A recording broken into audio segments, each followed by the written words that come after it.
দীঘলী পুখুৰীৰ বাকৰিত ঢোলৰ গুমগুমনি পেপা গগনায়ো ৰজন জনালে দীঘলী পুখুৰীৰ পাৰ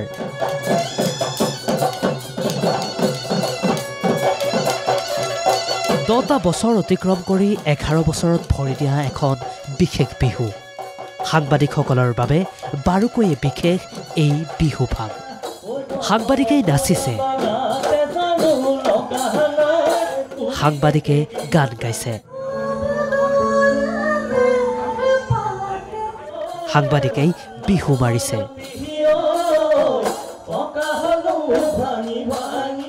গুৱাহাটীৰ একত্ৰ সাংবাদিকৰ সংগঠন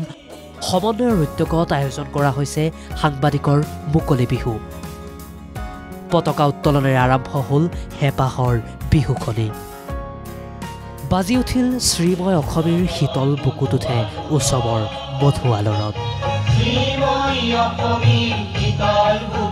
তাৰ পিছতে স্মৃতি তৰ্পণ আৰু শ্ৰদ্ধাঞ্জলি অনুষ্ঠান আকৰ্ষণীয়ভাৱে অনুষ্ঠিত হ'ল পৰম্পৰাগত টেকেলি ভঙা খেল 11 বছৰ আগতে কেনেকৈ সাংবাদিকসকলকো এটা দিন অন্তত বিহু উদযাপনৰ কাৰণে ৰাখিব পাৰি সেই মনতে ৰাখি পেলাই আসলতে এই মুকলি বিহুৰ উদযাপনৰ ঠিক কৰিছিলোঁ সেই মৰ্মে আজি কৰিছোঁ আৰু আমি সদায় কেনেকৈ নেতিবাচক দিশৰ পৰা ইতিবাচক দিশলৈ যাব পাৰোঁ তাৰ কাৰণে আমি সদায় চেষ্টা কৰি থাকোঁ আৰু সাংবাদিকৰ মুকলি বিহুৰ সেয়াও এটা প্ৰচেষ্টা বহু বৰ্ণিল কাৰ্যসূচীৰে অনুষ্ঠিত হ'ল সাংস্কৃতিক অনুষ্ঠান জেং বিহু হুঁচৰিকে ধৰি ভিন্ন অনুষ্ঠান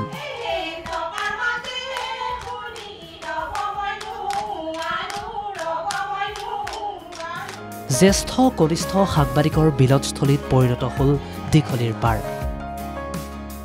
তাতে উপস্থিত হ'ল ৰাজনৈতিক নেতাও সাংবাদিকৰ মুকলি বিহু 11টা বছৰ সম্পূৰ্ণ কৰিলে পোনপ্ৰথমে এই বিহুখনলৈকে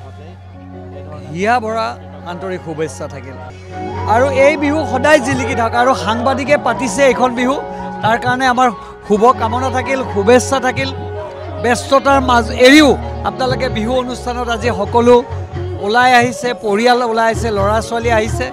সদায় এনেকৈ এই বিহুখন জিলিকি থাকক তাৰে কামনা কৰিছে আজি যিখন বিহু ইয়াত উদযাপন হৈছে জাগ্ৰত প্ৰহৰৰ অসমৰ সভাপতি হিচাপে সকলোকে অভিনন্দন জ্ঞাপন কৰিছোঁ গতিকে আমাৰ বিহু যাতে আৰু আন্তঃৰাষ্ট্ৰীয়ভাৱে ওপৰলৈ যায় তাকেই আজিৰ এই দিনটোত কামনা কৰিছোঁ আৰু সকলোকে পুনৰবাৰ শুভেচ্ছা জনাইছোঁ অনুষ্ঠানৰ আকৰ্ষণ বঢ়ালে অসম চৰকাৰৰ পৰিবহণ বিভাগে বিহুৰ মাজেৰে পথ সুৰক্ষাৰ বাণী প্ৰচাৰ কৰিলে পৰিবহণ বিভাগে সংস্কৃতি আৰু আমাৰ পথ সুৰক্ষা একাকাৰ কৰি যিখিনি আমি বাণী প্ৰচাৰ কৰিছোঁ এইখিনি ৰাইজৰ মংগলৰ কাৰণে ৰাইজৰ সুৰক্ষাৰ কাৰণে আমি যিখিনি আমাক সুবিধা দিলে ইয়াত তেওঁলোকলৈ আমি ধন্যবাদ জ্ঞাপন কৰিছোঁ আকৌ শুভেচ্ছা জ্ঞাপন কৰিছোঁ দেওবাৰৰ দিনটোত কৰ্মব্যস্ততাৰ মাজতে এনেদৰে নাচি বাগি আনন্দৰে বিহু উদযাপন কৰিলে সাংবাদিকসকলে ভিডিঅ' জাৰ্নেলিষ্ট দীপাংকৰ শৰ্মাৰ সহযোগত গুৱাহাটীৰ পৰা কৌশিক তালুকদাৰৰ ৰিপৰ্ট NKTV+।